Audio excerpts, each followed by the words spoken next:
Hello everyone, welcome back to my channel. ये दोनों elevator से बाहर निकल जाते हैं। हानग्योल कहता है कि मैं चाहता हूँ कि मेरा गाना कोई भी ना सुने।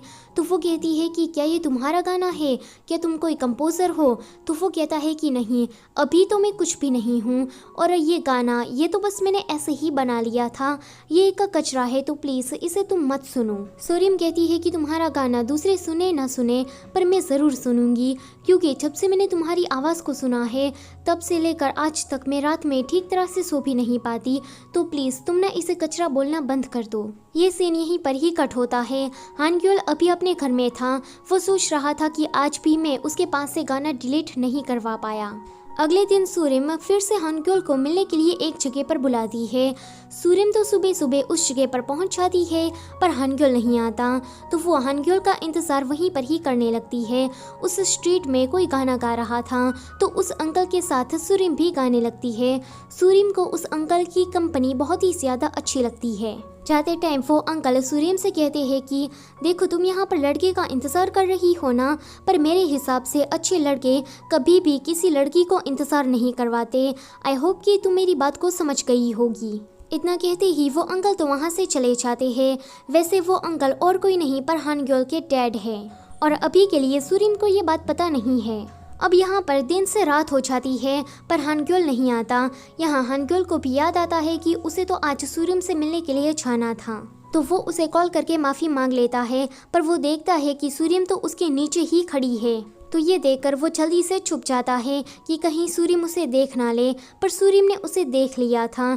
जब सूरिम घर पर आती है तो वो सोच रही थी कि हानग्योल उसे छुप क्यों रहा था। वो इस ख्याल को झटकने के लिए हानग्योल के गाने में थोड़ी लिरिक्स ऐड करने लगती है।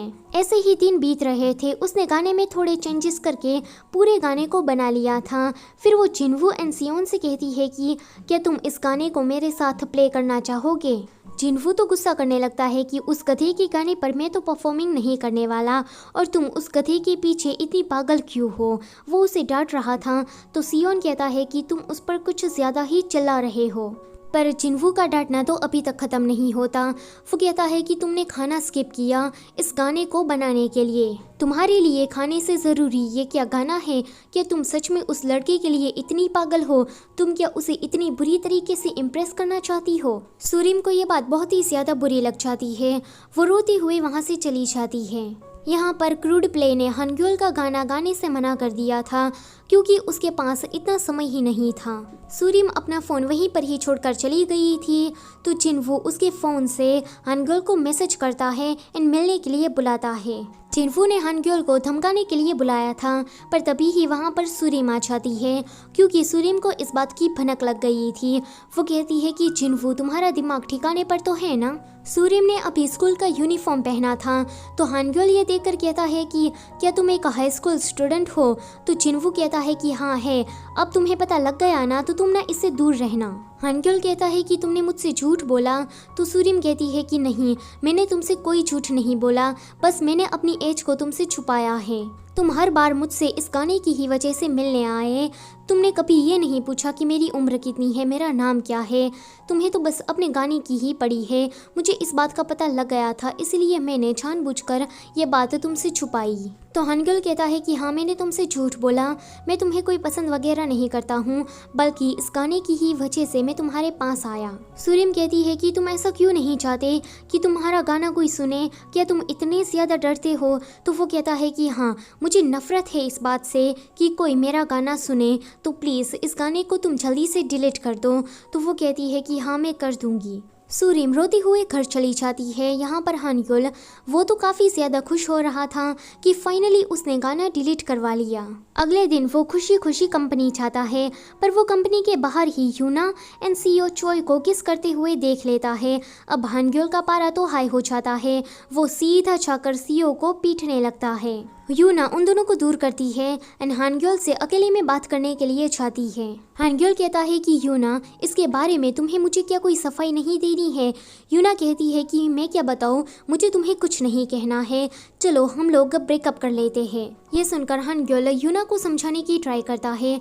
यूना कहती है कि बस करो, तुम्हारे लिए सिर्फ म्यूजिक ही सब कुछ है, मैं कुछ नहीं। कई बार तो मुझे ऐसा लगता है कि मैं तुम्हारी गर्लफ्रेंड हूँ ही नहीं, बल्कि म्यूजिक है तुम्हारी गर्लफ्रेंड। और जहाँ तक हम दोनों के रिश्ते के बारे में है तो तुम मेरे बॉयफ्रेंड इसीलिए बने क्योंकि मेरा म्यूज़िक तुम्हें इंस्पायर करता था। बस बहुत हो गया, अब ना मैं तुमसे तंग आ गई हूँ, तो हमें यहीं पर ही सब कुछ ख़त्म कर देना चाहिए।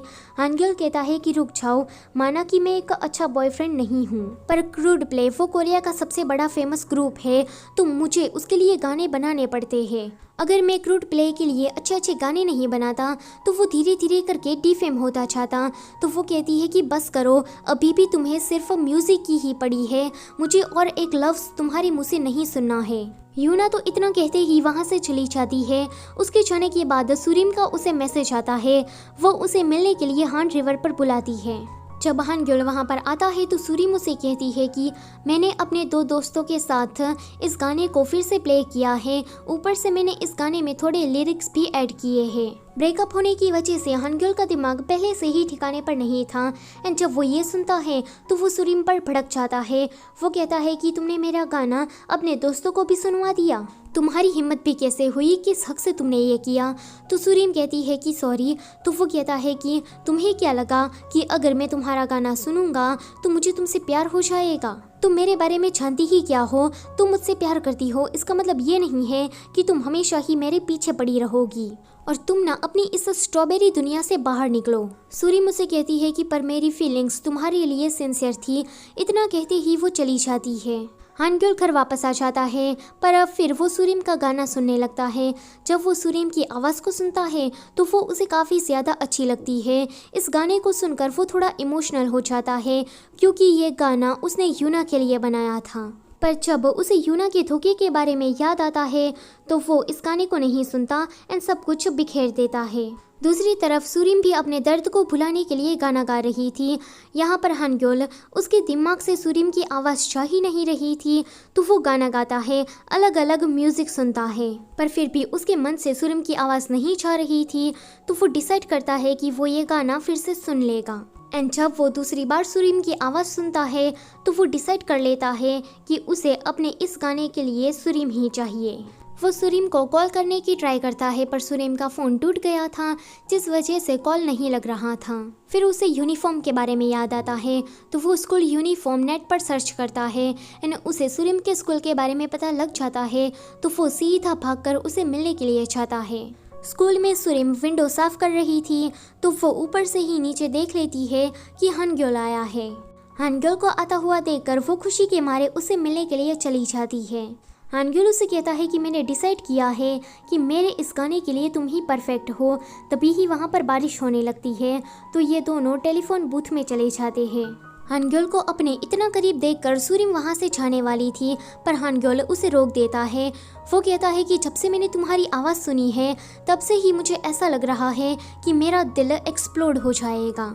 जब से मैंने तुम्हारी आवाज़ को सुना है तब से लेकर अभी तक मैं एक भी काम ठीक से नहीं कर पाया हूँ, तो मुझे ऐसा लगा कि मुझे तुम्हें देखना है। अभी इन दोनों के बीच में एक किस होने वाला था, पर नहीं होता क्योंकि हानग्योल को सिह्योन का कॉल आता है। सिह्योन उसे कहते हैं कि तुम्हारे डैड एक स्ट्रीट में गाते हुए मिले हैं। ये सुनकर हानग्योल अपना फ़ोन सुरीम को पकड़ा कर वहाँ से अपने डैड को ढूंढने के लिए चला जाता है। हानग्योल के जाने के बाद यूना का उसे कॉल आता है, तो सुरीम कॉल उठा लेती है, पर लड़की की आवाज़ सुनकर यूना जल्दी से कॉल कट कर देती है। यहाँ पर हानग्योल को उसके डैड नहीं मिलते, तो वो सुरीम को कॉल करता है। वो उसे कहता है कि माफ़ करना, मैं जल्दी जल्दी चला आया, पर मैं तुमसे ये कहना चाहता था कि उस दिन मैं तुम पर चिल्लाया क्योंकि मेरा दिमाग ठिकाने पर नहीं था, तो प्लीज़ मुझे माफ़ कर देना और मेरे गाने के लिए मुझे तुम्हारी ज़रूरत है। यह सुनकर सुरीम तो काफ़ी ज़्यादा खुश हो जाती है। वो उसे अगली बार मिलने के लिए बुलाती है एंड काफ़ी ज़्यादा क्यूट एक्ट कर रही थी, तो ये देखकर हानग्योल हंसने लगता है। दूर से चानयांग भी उसे हंसते हुए देख लेता है। चानयांग तो ये बात कंफर्म करने चाहता है कि ये हानग्योल ही है ना, कोई और तो नहीं है ना, क्योंकि आज पहली बार हानग्योल इस तरह से हंस रहा था। यहाँ पर सुरीम भी फिर क्लास में आ जाती है। वो क्लास में गाना गा रही थी, तो एक टीचर आकर उसे डांटते हैं, पर सुरीम के अंदर म्यूज़िक के लिए एक पैशन था। इस पैशन को टीचर बोंग ने देख लिया था, तो टीचर बोंग सीईओ चोई के पास जाते हैं एंड सुरीम के बारे में बात करते हैं। सीईओ चोई सुरीम की जब आवाज़ सुनते हैं तो वो उसे अगले दिन ऑडिशन के लिए बुलाते हैं। अगले दिन ये तीनों ऑडिशन देने के लिए चले जाते हैं। सीईओ चोय इनका गाना सुनकर सुरीम से अकेले में कहते हैं कि मुझे सिर्फ तुम ही चाहिए, तुम्हारे दोस्त वो किसी भी काम के नहीं है। अगर तुम चाहो तो मैं तुम्हारा सोलो डेब्यू करवा सकता हूँ। ये सुनकर सुरीम थोड़ी सोच में पड़ जाती है। वो टेरेस पर आई थी ताकि वो अपने मन को थोड़ा शांत कर सके। दूसरी तरफ सीईओ चोय हानग्योल के पास गया था। वो सुरीम की टीम के बारे में बताते हुए कहता है कि तुम्हें इस नई टीम के लिए भी गाने प्रोड्यूस करने चाहिए। पर हानग्योल वो तो यूना की वजह से उस पर गुस्सा था, तो वो तो फटक से मना कर देता है कि मुझे तुम्हारे साथ कोई काम नहीं करना है। यहाँ पर सुरीम गाना गा रही थी। चानयांग भी टेरेस की ओर आ रहा था। जब वो सुरीम की आवाज़ सुनता है तो वो रुक सा जाता है। सुरीम का ध्यान जब उस पर पड़ता है तो वो तो दंग रह जाती है, क्योंकि क्रूड प्ले में वो उसका फेवरेट है। वो कहती है कि तुम तो चानयांग हो ना। सो इसी के साथ पार्ट नंबर 2 यहीं पर ही ख़त्म होता है। आई होप कि आपको ये वीडियो अच्छी लगी है। अगर अच्छी लगी है तो इस वीडियो को कर दो लाइक, और चैनल पर नए हो तो प्लीज़ उसे सब्सक्राइब करते जाना। Thank you for watching.